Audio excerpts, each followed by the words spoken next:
Welcome to part 16 of the 2018 NFL Draft in Review. Today we will be looking at the 2018 Denver Broncos class as we reach the halfway point of this inaugural year of the series. And the 2018 Broncos class is something of a mixed bag nowadays. A lot of the later round selections didn't really pan out, and only really two or three of the first few selections are really panned out, and of that, there's only a few that are still with the team, and I've heard a little bit of rumbling that one of the two that's still here may end up being dealt soon. So we will start off with the fifth selection of the 2018 NFL Draft, linebacker Bradley Chubb. And Bradley Chubb has been one of those players that has been good when he's available, but availability's kind of been the issue. And now in Miami, it kind of looks like scheme fit might also be an issue, as his best season easily was that of his rookie campaign. 12 sacks, and he hasn't done better than 8 since. Obviously, you also have the injuries in 2019, 2021, and if that trend continues, that probably means he's getting hurt again this next season. Don't want to see it, but based on trends, obviously one I'm sure he'd like to kick, but we'll see what goes on there. And it's just odd. He became expendable enough for Denver to let him go, but also still get a not bad selection of draft picks. Let me go back here and see if I can find what exactly he was dealt for. For Chase Edmonds, a first rounder and a fourth rounder, which, hey, horrible, but you can do better. That was one of those things. You could do better than that. So we'll now go over here, take a bit of a look at what he was doing for probably mostly the Broncos here in the past season, and probably then lay into Miami for the fact that he somehow only got 2 sacks with them over 8 games. Geno Smith with time in the pocket to deliver the football. 8th play of the drive, and this one's knocked out, and the rookie Cross, who was beaten, is there to get the ball after Bradley Chubb knocked it out of the right hand of Geno Smith. Pressure off the edge, and Smith is sacked by Bradley Chubb. I believe that was Cross again. Now, one thing I will say is, for offensive linemen, you do have to have a certain element of faith in rookies that are going to be starting, but I would definitely say that you got to get in their face a little bit when they keep getting beaten like that, because I will say that pretty much every time I saw the Seahawks play this past season, Cross was getting beat off the edge.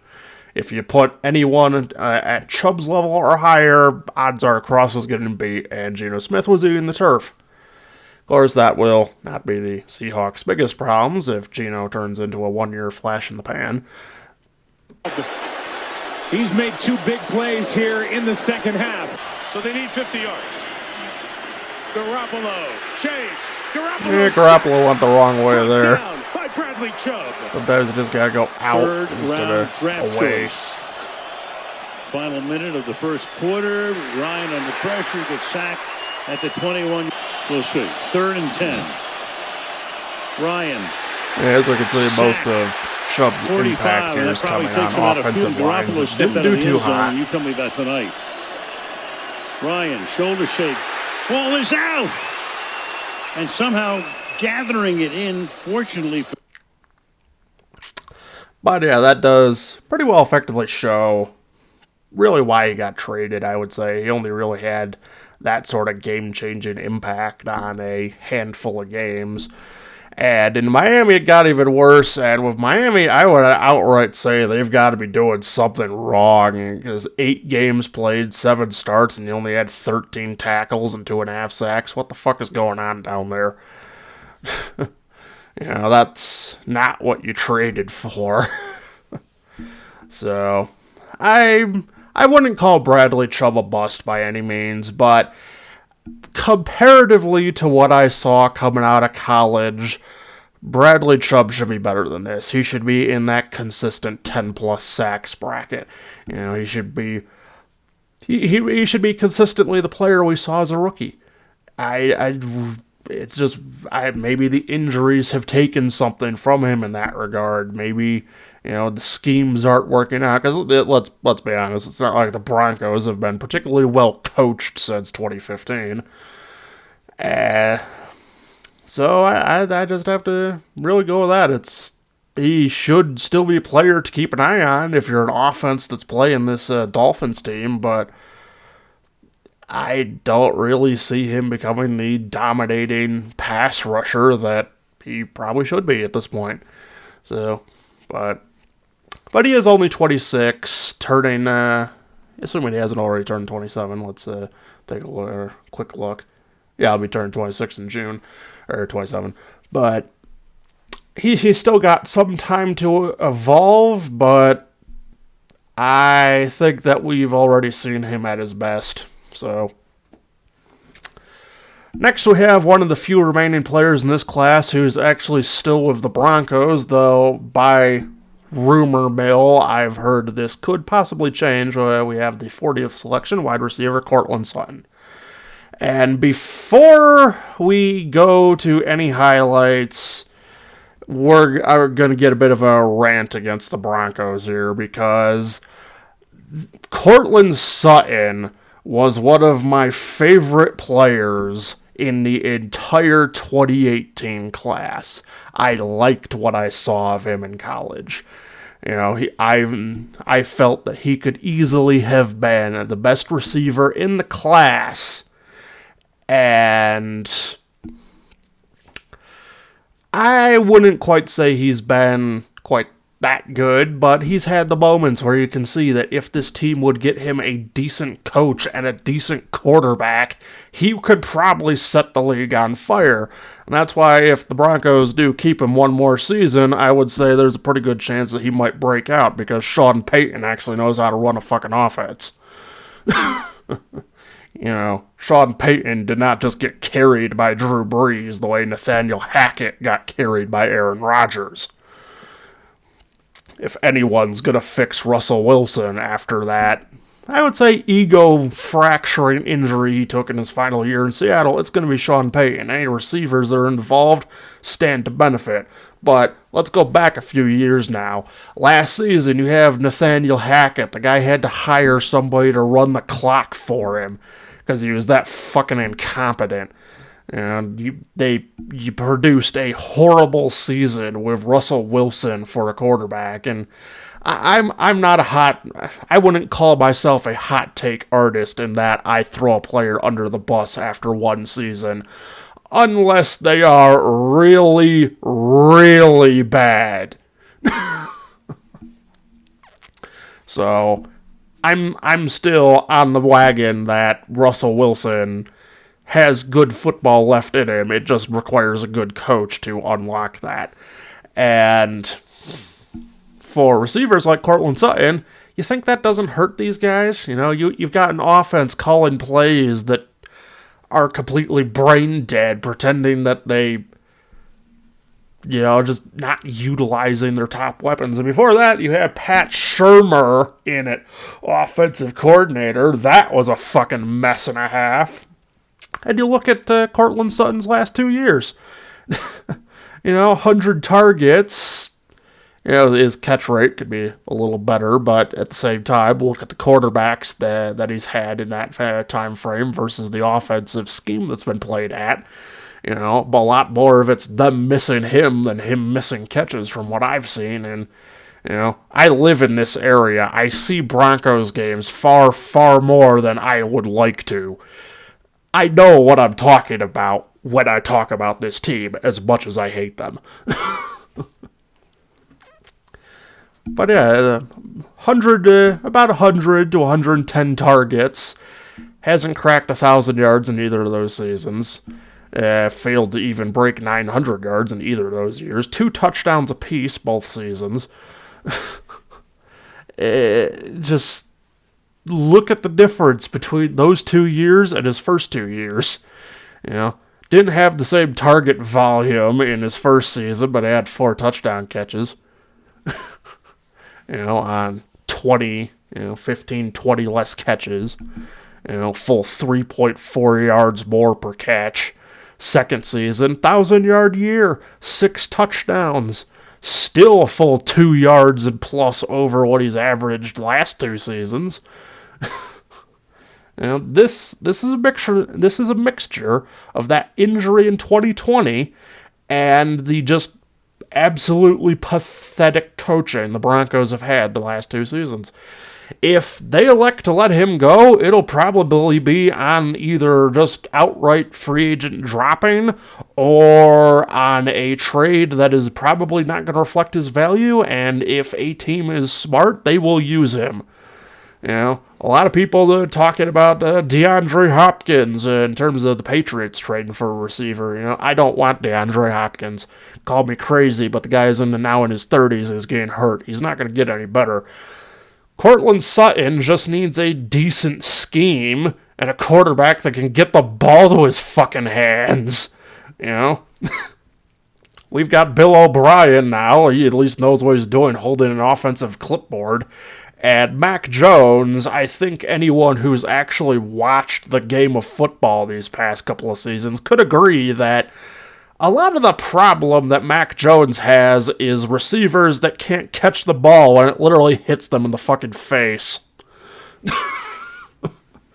So, if we were to go out and get Courtland Sutton on the cheap, I'd be happy with that. That is a free potential low-end number 1 receiver, which is something we badly need.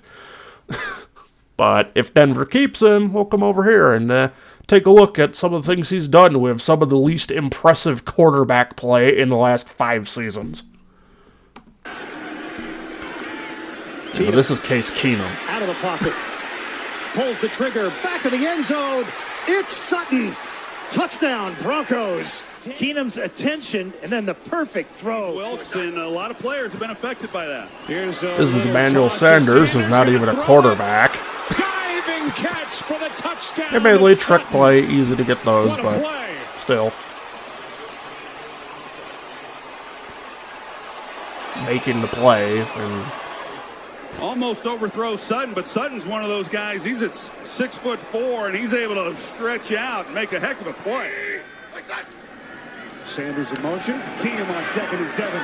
Plays an air to the end zone. That's what I like. He knows how to use his size on contested plays. He can beat people if you let him. And that's what this Broncos offense has not let him do the last 2 years. And you've got to make him adjust his routes. Shot with Sutton on these linebackers like he is. Keenum had connected on his last 8 attempts. Now 2nd and 10, being chased by Key. A wobbler to the end zone and into the hands of Sutton. Sanders didn't mind competing against Trey Herndon right there. This is with Joe Flacco, I think. End zone caught. Touchdown, Courtland Sutton. His 5th career touchdown, but his first here in Denver. There's that safety over the coverage. No, that's fine. Flacco, end zone, caught, touchdown, Sutton, his 2nd of the day. And we're tied at making 23. Joe Flacco at the point when Joe Flacco stopped being good at football look almost passable every now and again. Down the field again, wide open target. There he is, Tony. Sutton breaks the tackle. There he is, using the big body again to evade the tackle and run away with it. Touchdown. 1st and 10, Lindsay in the backfield. And going deep, Sutton. Oh, he got it! What a catch! Touchdown, Denver! Dad is happy his son has just thrown his first NFL touchdown. Great position. He turns, he locates the football. The problem is, he's got a former basketball player playing wide. Walked off under his own power on third Drew down. Lock. Looking end zone for Sutton. Say what you will about Drew Lock, at least Drew Lock somewhat tried to let his players play to their strength. The 3rd first NFL touchdown for Drew Sutton, who is matched up with his third quarterback of the year. Just dropped it right in the bucket. Type season. Crowd again trying to come to life to disrupt him. Bridgewater, he's going to air this thing out. There's He's a little got it. Bridgewater. Touchdown! Diving catch, Cortland Sutton, 39 yards. Like, And you're folks, seeing the we got a pattern ball here, game in right? Steel City.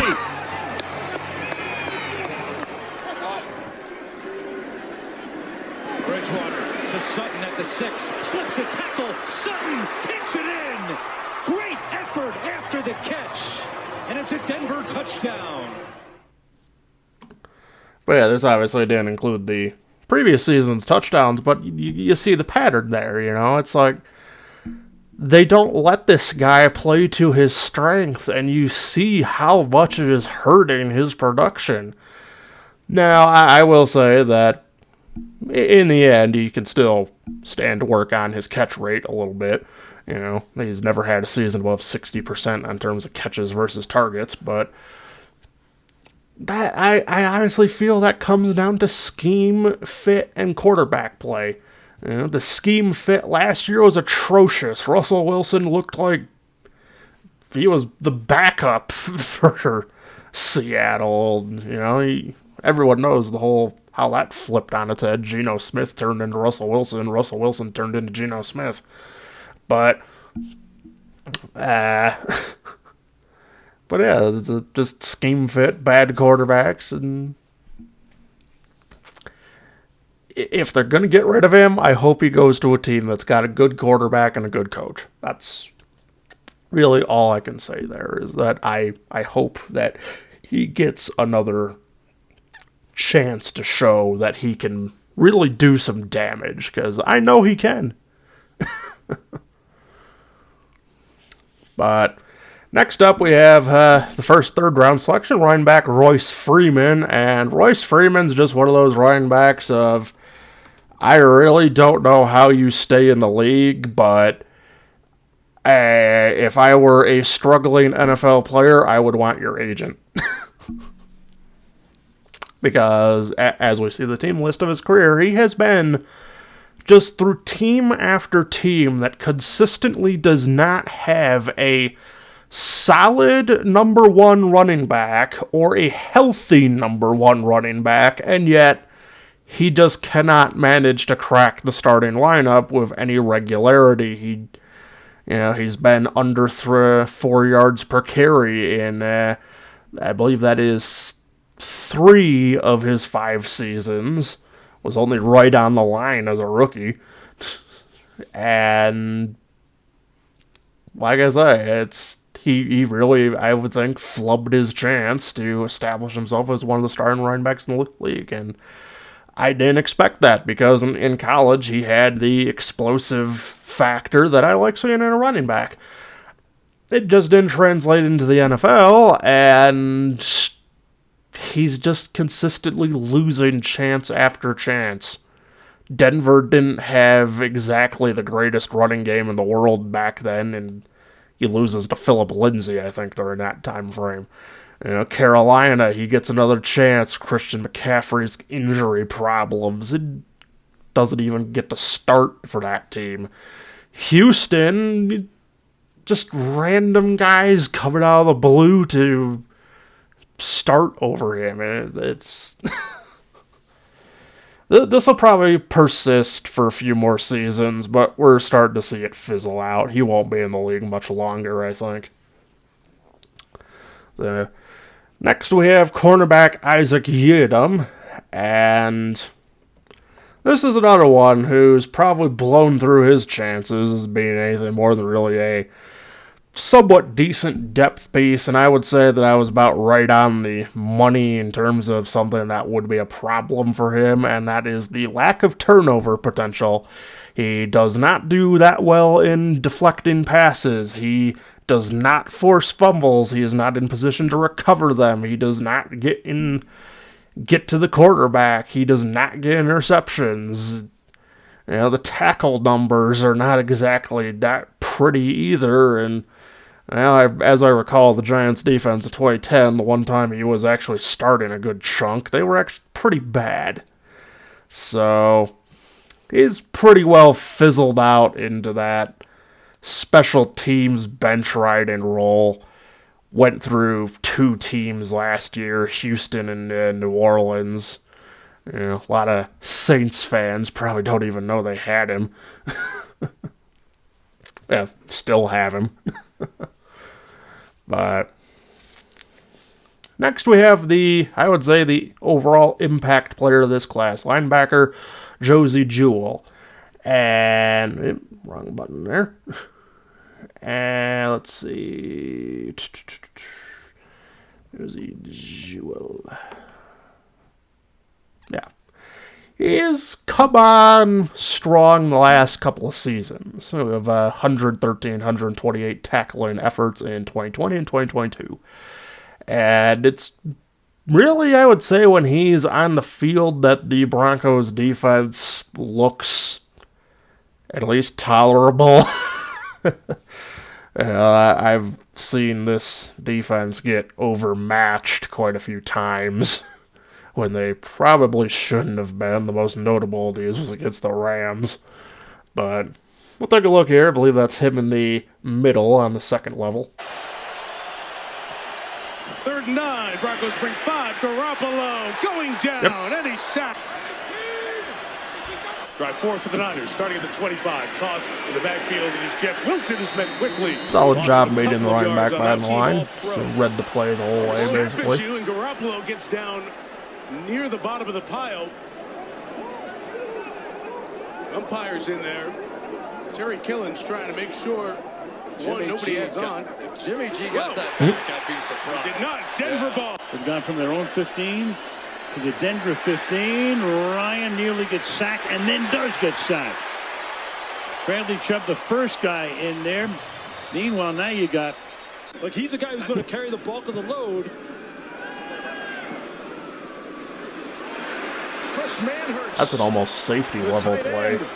His first catch. And a strong Playing back and play getting to Josie the line Jewell. to stop it in its tracks. For a loss. There's Lawrence. Apparently he's fine after that last hit. It's Travis Etienne for a loss. Josie Jewell. And the Broncos celebrate. Loss is 6. Carr dancing, and now Josie Jewell gets into the act. Oh, look what side of the Raiders line that came off of. Throwback to yesterday's video. That would have been Parker's side of the line. Like I say, tell me it's Carr's fault. Go ahead and try. But this guy's turned into a pretty good player. He has that ability to just find his way to the football. It doesn't always happen. You know, his tackle for loss numbers, they've never been better than 7, but that was last year. You know, that's a good breakout season, though. He did start out a little older than some of these other guys, so we'll see just how much potential, how much staying power he's got. But for now, he's a pretty good linebacker option for the Broncos to play around with. Whether or not it's going to make a difference, considering that defense is not as good as it looks on paper, we'll see. Next, we have wide receiver Deshaun Hamilton. Hamilton had his moment as the 3rd or 4th guy within this Broncos offense, but he's basically been riding practice squads ever since he left Denver. But the critical thing to me that I see in this is Hamilton caught 5 touchdowns in 3 seasons with the Broncos. Cortland Sutton's caught 14 in 5. That just kind of hammers home the point. The Broncos are not using Sutton properly. Sutton should have a lot more touchdowns than this guy. Hamilton should not be within 1/3 of his touchdowns overall. So that's really all I got to say there, is that he should not have any statistics that are remotely close to Cortland Sutton.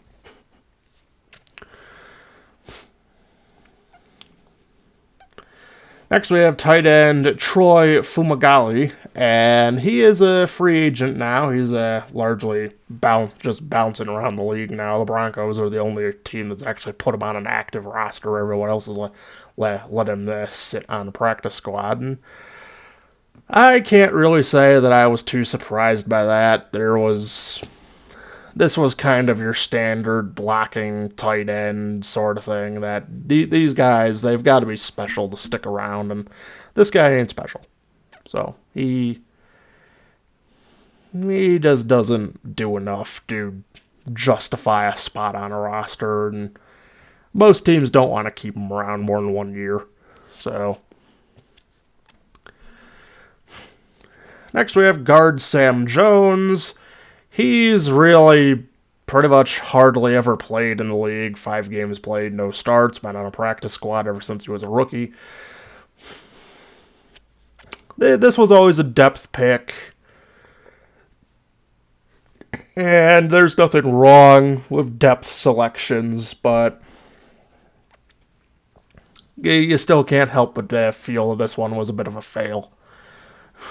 Depth selection, you would imagine, would prefer them to end up a quality backup in case somebody gets injured, not the practice squad rider that doesn't do anything. Then we have linebacker Keyshawn Bierria. I think that's his name.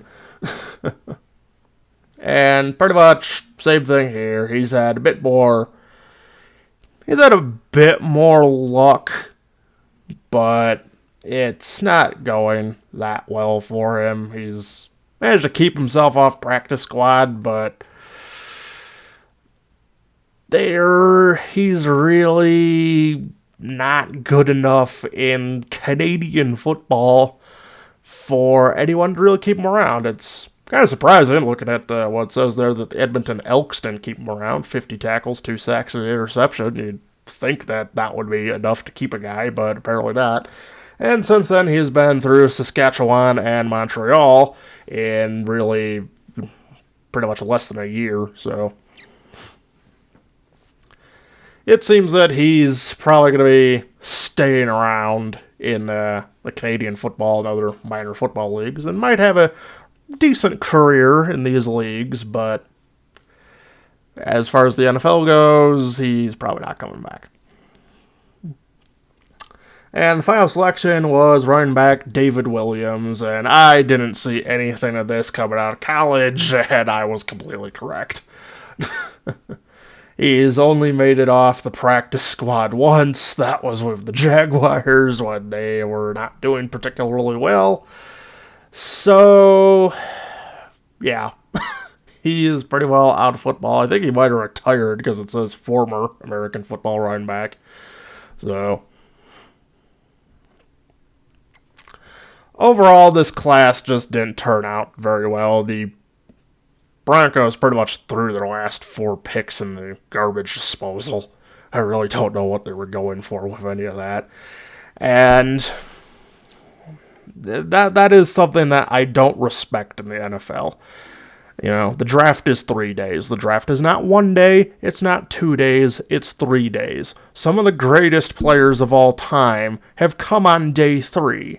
If you treat day 3 like these picks are just disposable, then you're going to end up with a lot of disposable players, and as eventually the cycle of talent upheaval, pieces moving around the league, goes, eventually, as those starters fade away, you're left with depth that is substandard because you had to keep getting depth because you kept wasting time in getting that depth. You weren't taking the best players that you could for the team's ultimate success. So yeah, it's one of those types of deals that I don't respect teams that draft like that. And yeah, sure, obviously I'm a Patriots fan. We got Tom Brady in day 3. I'm obviously a little biased, but stuff like that teaches you that lesson that you shouldn't disregard those draft picks that you've got on day 3. And I've seen teams that disregard picks starting at round 4. It's like, that is day 2. Yeah, no, actually. Yeah, it's either day 2 or 3, but it's a lot closer, to the second and third rounds than your 6th and 7th round draft picks. But it's, I see teams that just disregard picks way too early. And you notice those teams typically are not very good. So, that is going to be a wrap for the AFC. This is actually, I believe, the fastest that I have ever been doing this. So, the YouTube format has been really helping me to be a little more eager to do this, be a little more faster, offer a little more insight into just what I'm seeing, because there are some people that know me that watch this that have had some problems in the past in understanding the logic that I have towards the game of football. It isn't that I hate the game, it's that I hate a lot of the teams in their front offices. So, but next week, Monday, we will begin the NFC, which will start with the Philadelphia Eagles. And I won't speculate on their draft just yet, because I don't know if I've quite had that pegged. But I have had this team on lock since they beat us in the Super Bowl. I have been flexing mad shit on Eagles fans because I know their team a lot better than they seem to. But like the video, subscribe to the channel, hit the notification bell, follow me on Twitter, and I will see you on Monday.